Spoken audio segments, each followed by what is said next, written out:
Atheists love to use this as a gotcha. Jesus wasn't even a Christian, Jesus was a Jew. The term Christian wasn't even invented until however many years after his death. If Jesus was alive, he wouldn't be a Christian.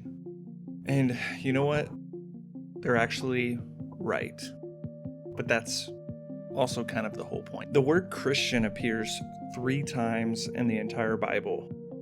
First, in Acts chapter 11, when the church in Antioch grew so fast that locals needed another label for them, or needed a label for them rather, besides disciple or what they have been going by, Jesus' specific followers, his disciples.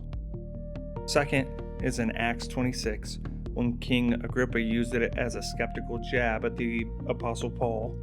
And finally, in 1 Peter 4, as a term for those suffering for the faith. The point is that it wasn't a name that the disciples chose, it was a name that they were given. That doesn't weaken anything. Here is the deeper history. The word is sort of a linguistic mashup.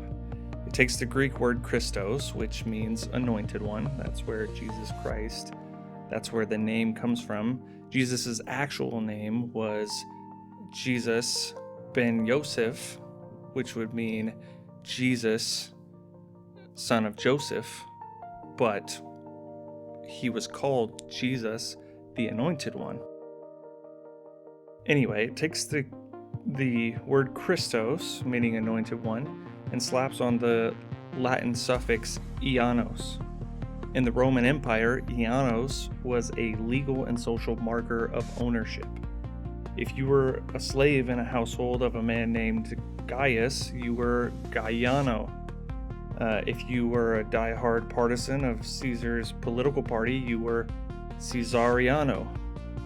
So when the people of Antioch called them Christians, they weren't being polite, they were mocking them as the slaves of the anointed one. To the Romans, this was a joke. Why would anyone belong to a crucified criminal? It was meant to be a brand of shame, categorizing them as a fringe political faction.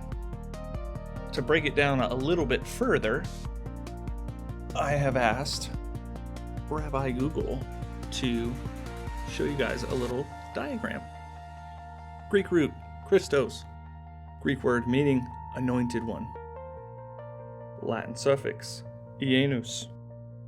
Latin suffix used for ownership.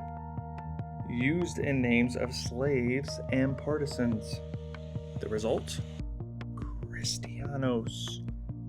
Meaning one who belongs to the anointed one.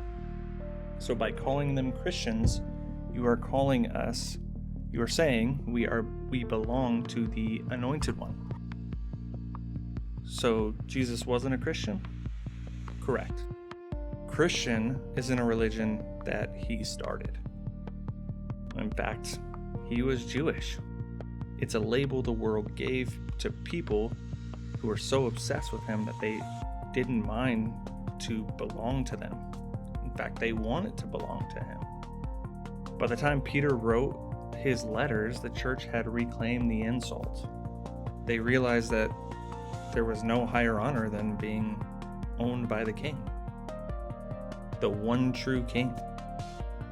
So yeah, this idea that Christianity wasn't even invented until after Jesus' death is correct. In fact, it's biblical. It's not a gotcha. If you guys like the video, please press like, hit subscribe, and I will see you on the next one.